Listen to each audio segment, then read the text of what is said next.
어떤 예수를 갈망하십니까? 라는 제목으로 함께 말씀 나누겠습니다.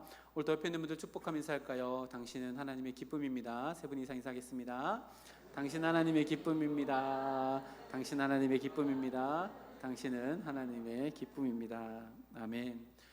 무더위 가운데도 예배 자리를 지켜주신 모든 성도님들에게 하나님의 은혜가 예배 가운데 섬세하게 역사하시는 귀한 시간 되기를 주님의 이름으로 축복합니다.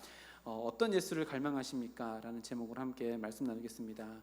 이탈리아 철학자 중에 안토니오 그람시라고 하는 사람이 있습니다. 이 사람이 한 말 중에 굉장히 유명한 말이 있는데요, 모든 인간은 철학자이다 라는 말이 있습니다. 모든 인간은 철학자이다. 이게 무슨 말인가 하면요, 여기서 말하는 철학자라고 하는 것은 대학 교수나 전문적인 철학 공부를 한 사람을 이야기하는 게 아니라 평범한 인간, 모든 사람이 철학자다라고 이렇게 이야기하고 있는데요, 모든 인간이 언어를 사용하고 그 언어를 가지고 상식이라는 도구를 통해서 세상을 바라보는 나름대로의 가치관, 기준을 가지고 이것이 옳다, 이것이 그르다 라고 하는 사고의 흐름을 다 가지고 있기 때문에 모든 인간은 다 철학자다 라고 이렇게 이야기했습니다. 다만 대다수의 사람들은 자신이 어떤 철학을 가지고 있는지 의식하지도 못하고 세상 사람들이 그냥 그렇게 생각하니까 나도 그렇게 생각해야지 라고 하는 수동적으로 자기 생각을 하며 살아간다. 그래서 수동적인 철학자가 아니라 능동적인 철학자가 되어야 된다 라고 이야기하는 철학자가 이 그람시라고 하는 철학자입니다. 되게 좋은 말 같지 않습니까? 수동적으로 철학하는 게 아니라 능동적으로 철학해야 된다. 그러면서 이런 얘기를 했습니다. 억압받던 평범한 대중에서 능동적인 철학자가 되어서 지배 계급의 생각에서 벗어나고 자기 삶의 주인이 되어지는 집단적인 철학을 정립하는 운동을 만들어 가야 한다 라고 이렇게 이야기했습니다. 이것도 무슨가 좋은 말인 것 같지 않습니까? 근데 그렇지 않습니다. 이 그람시는요, 마르크스주의, 곧 공산주의, 사회주의 철학자입니다. 여기서 말하는 능동적인 철학자의 목적은요, 절대적인 진리에서 벗어나자라고 하는 악한 의도를 가진 좋은 표현입니다. 그런데요, 우리가 어떻게 사고하고 또 그 사고의 흐름을 어떻게 가져가느냐에 따라서요, 이런 철학에 물들게 되어지면 이것이요 문화가 되어지고, 문화가 되어지면 그것은 사회를 이루고 역사를 만들어가게 되어집니다. 그래서 내가 어떻게 사고하고 그 사고의 흐름을 어떻게 가져가느냐에 따라서요, 이것은 엄청나게 큰 영향력을 가지게 되어집니다. 그래서 오늘을 살아가면서도 우리가 어떻게 사고하고 살아가는가는 너무너무 중요합니다. 특별히 우리가 성도라면 더욱더 그렇습니다. 성도라는 이름으로 이 세상을 살아가면서 우리가 사고하고 있는 것이 정작 세상 사람들과 별반 다를 것이 없다면 성도라는 이름으로 살아가며 우리가 만들어 나가는 문화 역시도 세상이 만들어가는 문화와 별반 다르지 않다는 결론에 이르게 되어집니다. 그래서요, 우리는 성도라는 이름, 성도가 뭐예요? 거룩하게 구별된 사람들이라는 이름을 가지고 살아간다면 우리의 사고의 흐름 역시도 세상 사람들과의 전혀 다른 흐름을 가지고 있어야 된다는 것을 말하기도 합니다. 이것이요, 사고의 흐름에 굉장히 중요한 그것을 가지고 있는데요, 사고의 흐름을요, 오늘 철학의 얘기를 처음에 시작할 텐데, 사고의 흐름, 이성의 흐름이요, 세 가지로 나눠집니다. 앞에 화면에 있는데요, 되게 어려운 말입니다. 첫째는 사고의 흐름이 시작되어지는데 그것이 이게 세 가지입니다. 질문을 딱 받게 되면 머릿속에서 사고가 이렇게 흘러가기 시작하는데요, 질문을 받고 사고가 흘러가는 그 과정을 3단계로 이야기합니다. 첫 번째는 뭐냐면, 질문 받으면 타자의 침입과 존재의 흔들림이 생기는 단계입니다.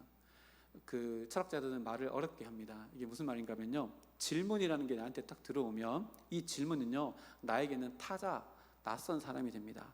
그러면 내 마음속에 들어와서 내가 가지고 있었던 사고, 내가 가지고 있었던 생각들을 흔들어 깨웁니다. 균열을 일으킵니다. 그래서 이것을 타자의 침입, 질문이 들어왔다는 것을 의미하고요, 존재의 흔들림은 그 질문이 내 생각을 막 흔들나는 것을 의미합니다. 그래서요, 이 타자가 나에게 하는 질문, 다른 사람이 나에게 하는 질문은요, 내 안에 있는 것들을 흔들게 돼서 내가 진짜 누구인가를 일깨워 주게 되는 작동을 하는데, 이게 질문이 들어오면 이성이 흘러가는 첫 번째 단계라고 이렇게 이야기합니다. 두 번째는 뭐냐면 내면의 로고스 탐색의 단계. 이 로고스란 말이 어려운데요, 쉽습니다. 말이 되도록 하는 이치입니다. 무슨 말인가 하면요, 질문이 나에게 들어왔습니다. 그러면요, 내 안에 들어와가지고 내 안에 있던 걸 막 흔듭니다. 그러면서 두 번째 단계는 뭐냐면 이 질문에 대해서 내가 대답할 것을 이치에 맞게 만들어 나가는 과정입니다. 그래서 내 안에 이 질문에 대한 해답이 될 만한 게 있을까 하는 안에 있는 로고스, 내가 가지고 있는 생각의 틀 안에서 그 생각의 지식들을 하나둘씩 막 꺼내는 단계가 이 두 번째 단계입니다. 그리고 세 번째 단계는 뭐예요? 대답하는 단계입니다. 대답하는 단계입니다. 그래서 이걸 어려운 말로 하면 변증법적 도약의 단계. 말 진짜 어렵게 만들었죠. 철학자는 이렇게 말을 어렵게 만드는데, 대답하는 단계입니다. 결과를 도출해내는 겁니다. 질문이 들어왔습니다. 생각을 내가 막 흔들어가지고 말이 되는 이치를 막 만들어냅니다. 그리고 하나의 작품을 만들어내는데 이 작품이 대답입니다. 그래서 내가 이렇게 대답했을 때 이 사람이 이것이 이렇게 돼서 이치에 맞고 맞는 말이구나 라고 하는 작품을 만들어내는 과정이 질문이 내 안에 들어왔을 때 이성적으로 사고가 흘러가는 과정을 철학자들이 이렇게 정의해 놓고 있습니다. 그래서요, 우리가 그 신앙생활을 하든지 아니면 사회생활을 하든지 수많은 질문들을 누군가로부터 받게 되어지면 우리 머릿속에서는요, 나도 모르게 이런 세 가지의 단계가 빨리 막 움직입니다. 질문이 들어오면 내 안에 있는 것들이 막 흔들리기 시작합니다. 그래서 이치에 맞는 대답을 찾아내고요, 그래서 그것을 표출해내는 단계까지 이렇게 막 흘러갑니다. 그래서 우리가 무엇인가를 대답한다는 것은요, 내 안에서 흔들렸던 것이 흔들리지 않고 정체되어서 결과를 도출해내는 것이라고 할 수 있어서요, 질문을 하는 것이랑 대답을 하는 것은요, 질문하는 자 안에 있는 마음의 의도가 무엇인지, 대답하는 자 마음 안에 있는 그것이 무엇인지를 들여다보는 창문이 되어지기도 합니다.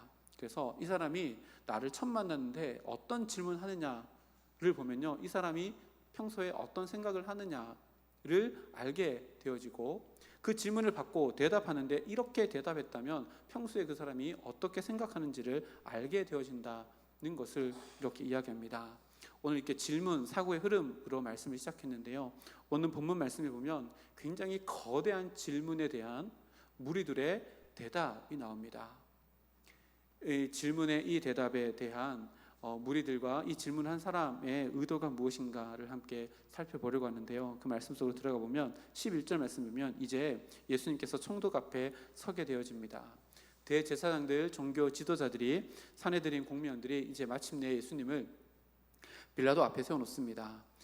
이 신문 과정을요, 사복음서를 정리해 보면 이렇습니다. 요한복음을 보면 18절 말씀 보면 관저 안에서 예수님과 빌라도가 한 이야기, 관저 밖에서 빌라도와 무리들이 한 이야기를 요한복음은 자세하게 기록해 놓았습니다.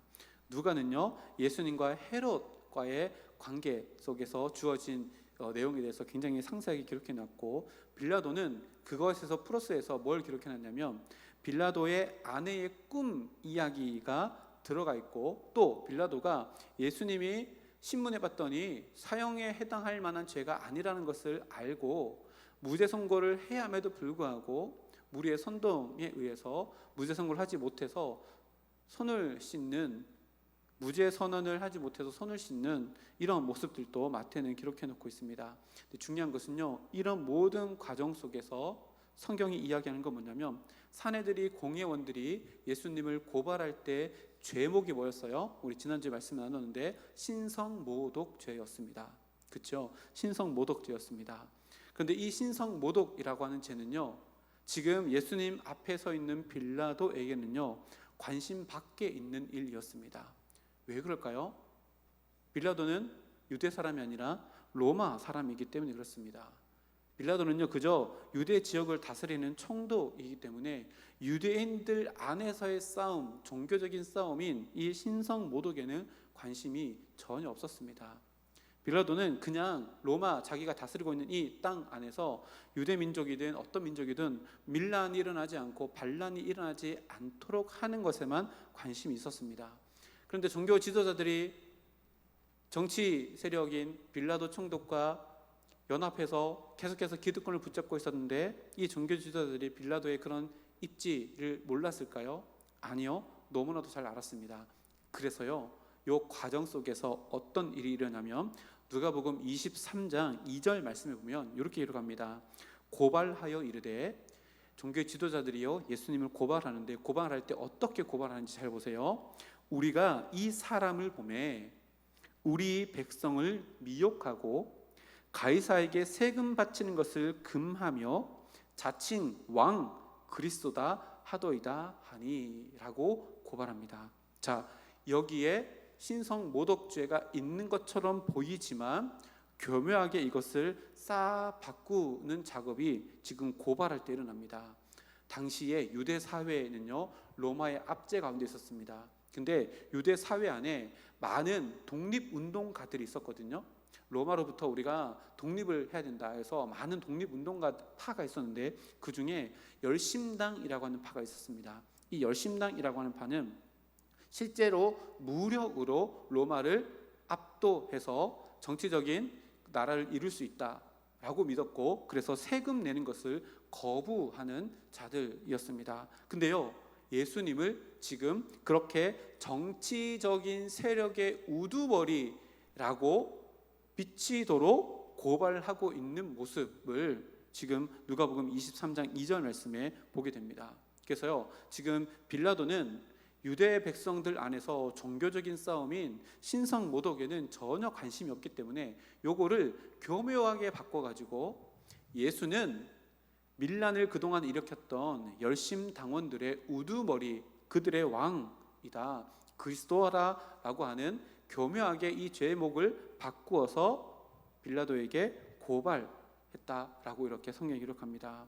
예수님이 그동안 폭동을 일으킨 적이 있으셨습니까? 아니요. 가이사에게 세금을 바치라고 한 적이 있었을까요? 가이사에게 바칠 것은 가이사에게, 하나님께 바칠 것은 하나님께 라고 이렇게 말씀하셨습니다. 거부하지 않으셨습니다. 근데요, 누명을 씌웁니다. 여론몰이를 합니다. 그래서 예수님께 포장을 해가지고 어떻게 포장해요? 이 사람은 밀란의 반란의 우두머리다 라고 누명을 씌워서 일단 예수를 죽이고 보자 라고 해서 이야기합니다. 요즘으로 표현해 볼까요? 종교 지도자들이요 예수를 탄핵하기 위해서 자신들 스스로 논리를 교묘하게 의도적으로 왜곡합니다. 표현을 왜곡합니다. 근데요, 그 자체가 다 모순이지만 자기네들 상관없습니다. 왜요? 그저 빌라도 앞에서 예수를 죽이면 그만입니다. 그래서 잘못된 오류투성이인 고발을 지금 하고 있는 모습을 마태, 누가가 또 사복음서에 다 기록하고 있습니다. 정말 당시 종교 지도자들의 모습을 보면요, 치졸함의 극치를 달립니다. 로마법은요, 고발자가 고발을 하면 그 고발을 들어주고 고발된 자의 그 변호를 다 들어주고 증인들의 변호를 다 들어주고 물러나서 조언자들이랑 함께 이렇게 조언을 한 다음에 즉각적으로 선포를 내리는 것이 일반 관례였습니다. 그래서 고소가 들어왔기 때문에 빌라도는 이 과정을 거치면서 고발 들어왔으니까 이제 고발 당한 사람인 예수를 신문해야 합니다. 그래서 11절 말씀해 보니까 총독이 물어 이르되 네가 유대인의 왕이냐? 왜 이렇게 물었을까요? 네가 유대인의 왕이냐? 왜 이렇게 물었을까요? 이렇게 고발했기 때문입니다. 지금 종교 지도자들이 이 사람은 유대인의 왕으로서 로마의 왕을 반역하는 우두머리라고 이렇게 고발했기 때문에 이렇게 물어본 겁니다. 근데 예수님께서 뭐라고 대답해요? 네 말이 옳도다 라고 이렇게 짧게 말씀합니다. 그리고 12절 말씀 보니까요, 대제사장들과 장로들에게 고발을 당하되 아무 대답도 하지 않은지라. 지금 빌라도가 고발을 듣고 예수님을 신문합니다. 그 이후에 고발한 사람들이 예수님에게 계속해서 질문을 하지만 예수님은 아무 대답도 하지 않으십니다.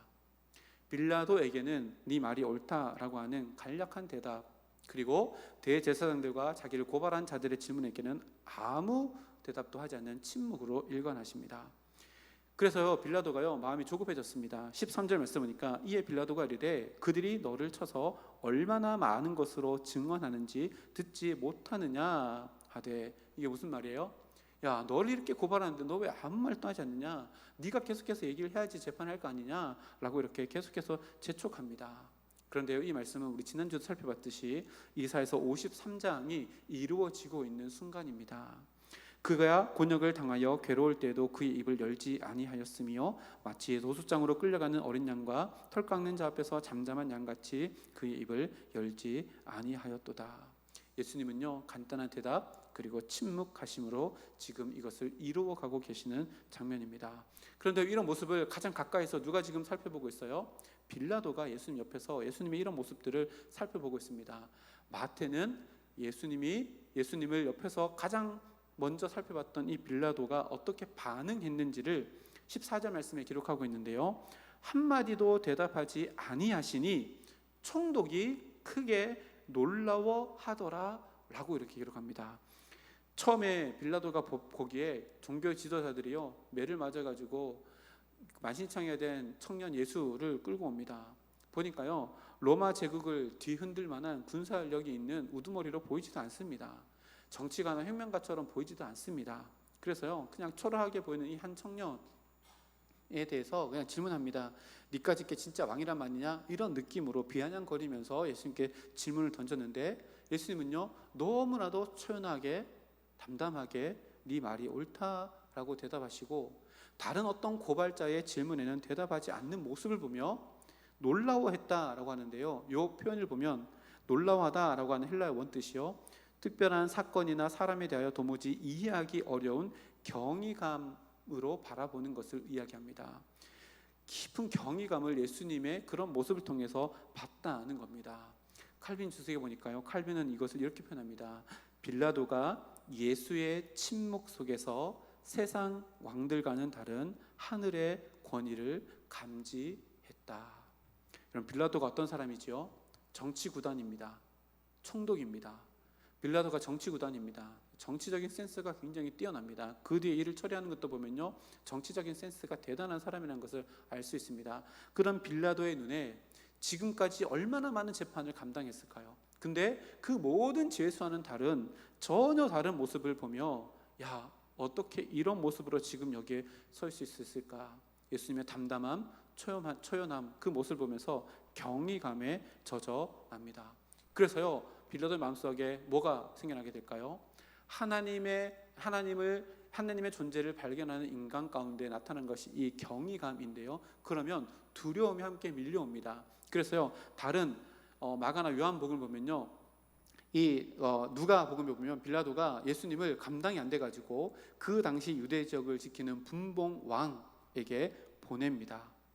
그랬다가 분봉왕 헤롯도 어떻게 할지 모르니까요 다시 빌라도에게 보내가지고 빌라도가 신문하도록 합니다. 빌라도가요 그 중간에 빠져나가려고 했습니다. 왜요? 예수님의 이 모습을 보면서 이 사람은 보통 사람이 아니라는 것을 알았기 때문에 그렇습니다. 근데 결국에는 다시 빌라도가 자기가 예수님을 신문해야 되고 예수님의 형벌을 선포해야 되는 입장 가운데 빠졌습니다. 굉장히 곤란해졌습니다. 그런데요 밑에 보면 역사적으로도요 이 빌라도의 그때 당시의 입지를 보면 이렇습니다.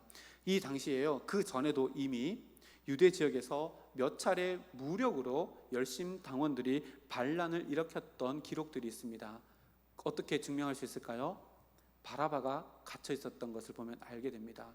바라바가 바로 그 반란에 대해서 형벌을 받아서 지금 갇혀 있는 상황이기 때문에 그렇습니다. 그래서요 지금 유대 지역의 치안이 로마 제국에도 보고되었고 지금 자칫하면 정치 생명이 끝나버리는 상황이 올 수도 있습니다. 그리고요 요한복음에 보면 예수님을 놓아주면 대제사장들과 무리들이 이렇게 이야기합니다. 요한복음 19장 12절 말씀에 빌라도에게 네가 만약에 이 사람을 놓아주면 가이사의 충신이 아닙니다. 다시 말하면 뭐예요? 놓아줘봐라. 그럼 우리는 가이사에게 상고하여서 너의 자리를 없애버리겠다 라고 하는 지금 이런 위태로운 정치적인 위기 가운데 있는 상황입니다. 그래서 빌라도는요 예수님의 무죄를 확신하였습니다. 이 사람은 죽을 죄가 아니다라는 것을 확신했습니다. 그럼에도 불구하고 옳고 그름이 가려져야 하는 그 재판석에서요, 이제 재판의 목적이 바뀌게 되어집니다. 어떤 목적일까요? 지금 이 상황을 그냥 아무 일 없이 모면해야 하는 목적으로 빌라도의 재판의 목적이 바뀌게 되어집니다.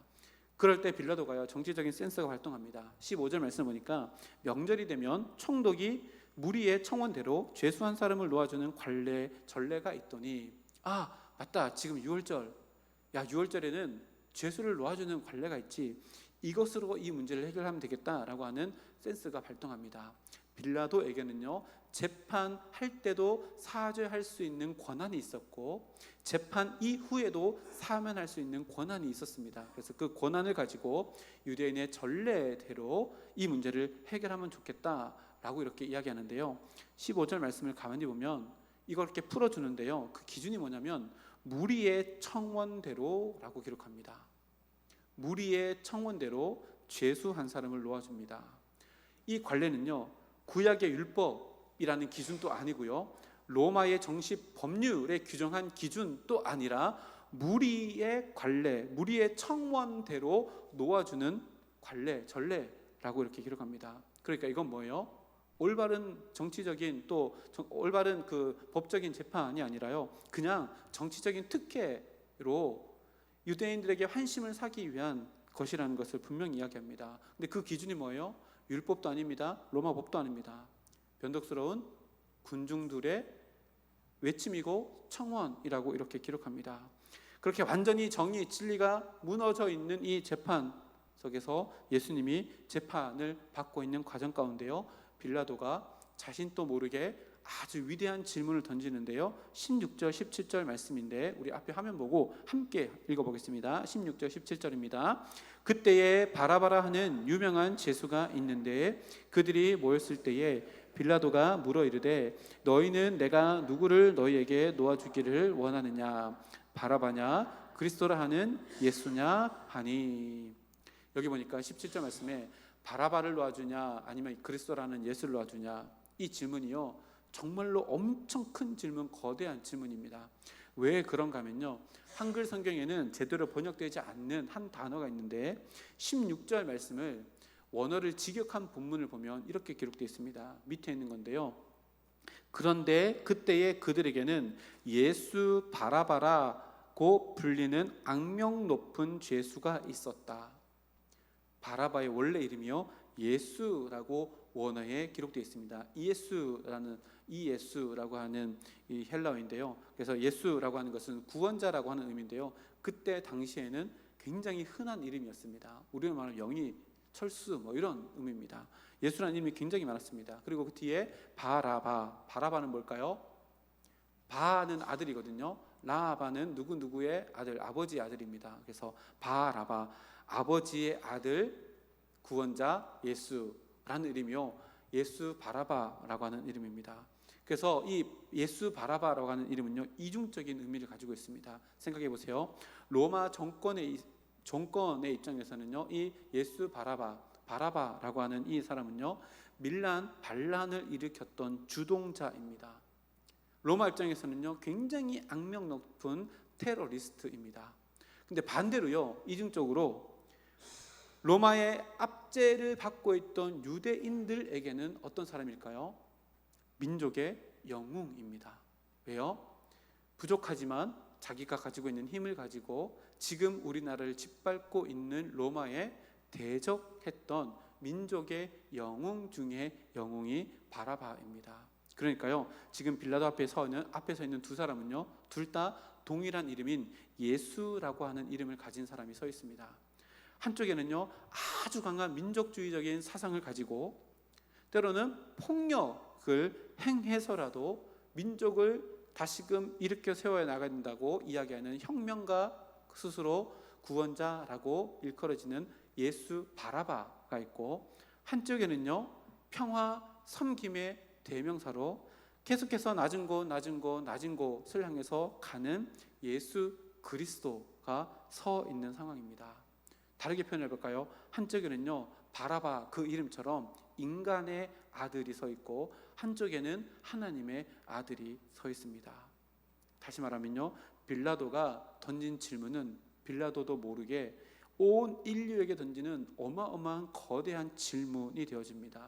너는 인간의 아들, 그래서 인간적인 방법으로 구원을 이뤄나가는 그 방법을 택하는 인간 구원자를 선택할래? 아니면 하나님의 방법대로 하나님의 뜻을 이뤄나가는 예수 그리스도를 선택할래? 라고 하는 질문, 엄청나게 거대한 질문으로 이 질문이 바뀌게 되어집니다.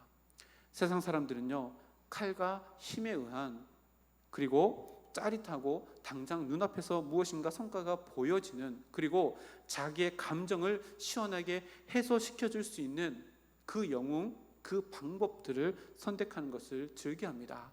그리고요, 자기가 지지하는 사람들, 그리고 내가 원하는, 좋아하는 영웅과도 같은 사람들이 승리하고 그러면 자신도 우쭐해하며 또 승리의 기쁨을 만끽하려고 하는 것이 인간의 본성입니다.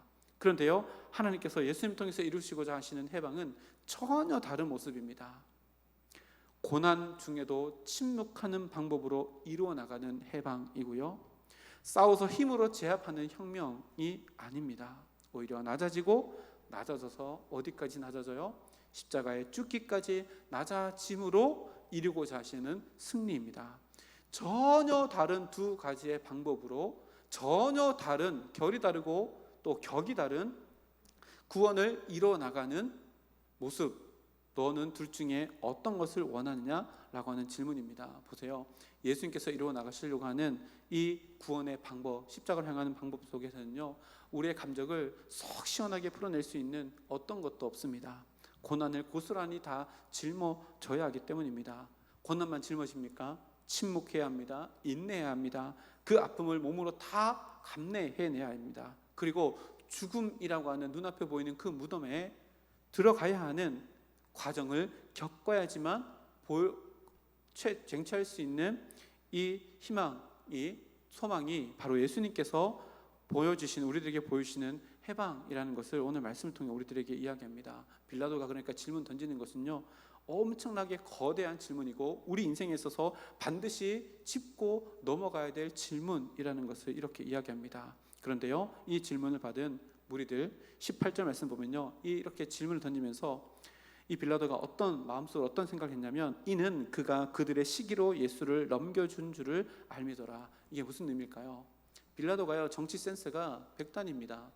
보니까 예수는 죽을 만한 죄가 없는데 쟤들이 시기해서 그렇구나. 그렇다면 무리들도 그것을 알기 때문에 바라바를 놓아주라가 아니라 예수를 놓아주고 바라바를 죽이십시오 라고 얘기를 할 것이다 라고 이렇게 생각을 했던 겁니다. 그러는 사이에요, 아내로부터 전갈이 옵니다. 19절 말씀인데요, 자기가 밤새도록 이 옳은 사람 때문에 잠을 악몽을 꿨다, 너무 힘들었다, 그런 이 사람과 아무 생각하지 말고 놓아주어라 라는 전갈이 옵니다. 빌라도가 생각합니다. 내가 예수님에 대한 생각, 예수님 무죄라는 것이 맞구나, 틀리지 않았구나, 아내의 이 꿈도 내가 판결 내린 것에 이렇게 확신을 더해주는구나 라고 생각을 합니다. 그런데 그때 무슨 일이 일어나요? 20절 말씀이에요. 대제사장과 장로들이 무리를 권하여서 바라바를 달라 하고 예수를 죽이자 하게 하였더니, 대제사장들이요, 무리를 설득합니다. 그리고요, 설복시켜서요, 선동하게 합니다. 무리들이요, 갑자기 바뀝니다. 바라바를 우리에게 주고 예수를 죽이라 라고 외치고 있습니다. 이 배후에 누가 있다고요? 대제사장들과 종교 지도자들이 있었다고 마태가 지적합니다. 빌라도 입장에서는요, 너무 당황스럽습니다. 이제 일이 잘 마무리되는 것 같고 자기가 의도한 대로 잘 마무리되는 것 같지만 생각대로 되지 않습니다. 그래서 어떤 일을 해요? 21절 22절 말씀 보면요, 빌라도가 두 개의 질문을 합니다.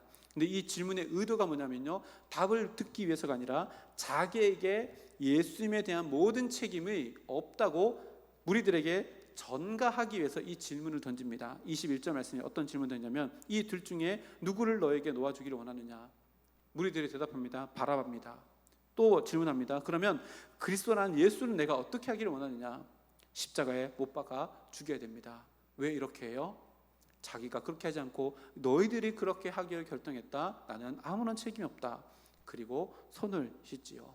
결국 무리들이 대제사장들과 장로들에게 선동되어서 선택한 예수 바라바는 노임을 받고 예수님은 잡히게 되어서 어디로 갈까요? 십자가로 향해 가게 되어집니다. 생각해 보십시오.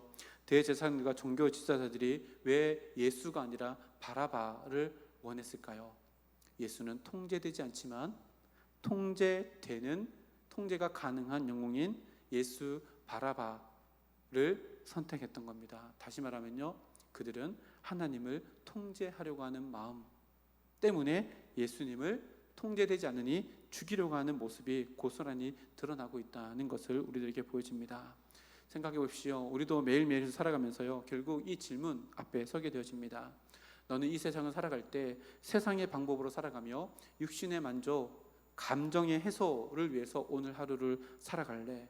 아니면 성경에서 예수님께서 걸어가셨던 그 방법과 그 길을 걸어갈래? 날마다 우리에게 던집니다. 그래서 빌라도가 던진 이 질문, 예수 바라바냐 예수 그리스도냐 라고 하는 질문은요, 우리들에게 엄청나게 거대한 질문으로 다가올 뿐만 아니라 우리들의 매일 순간순간마다 섬세하게 우리가 결정해야 되는 순간순간마다도 거대한 질문, 섬세한 질문으로 우리에게 다가옵니다.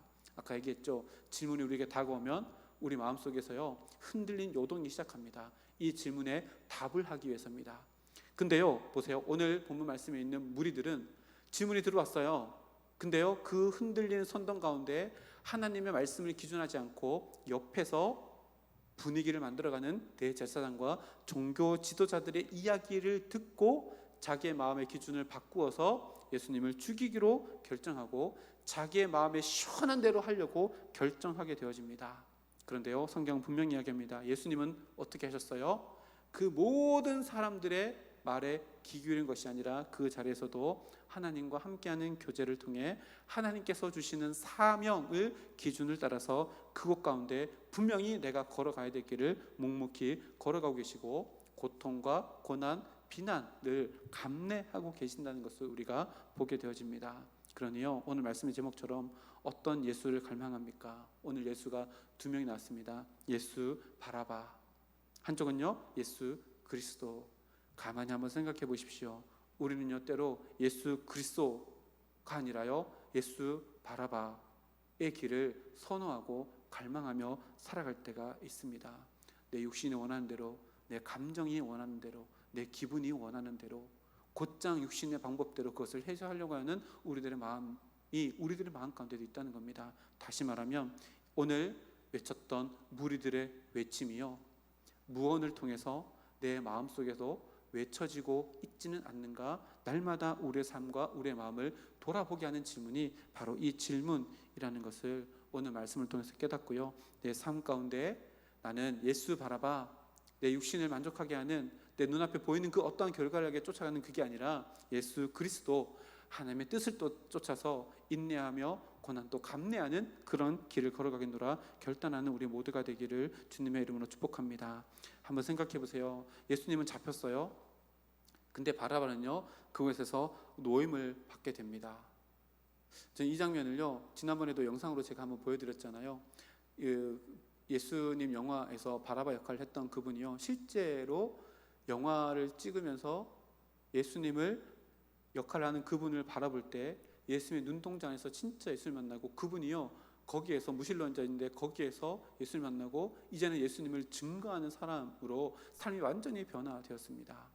근데 이 바라바의 모습, 바라바는 풀려나고 예수님 붙잡히는 거, 이거요 우리에게도 동일하게 있었던 은혜입니다.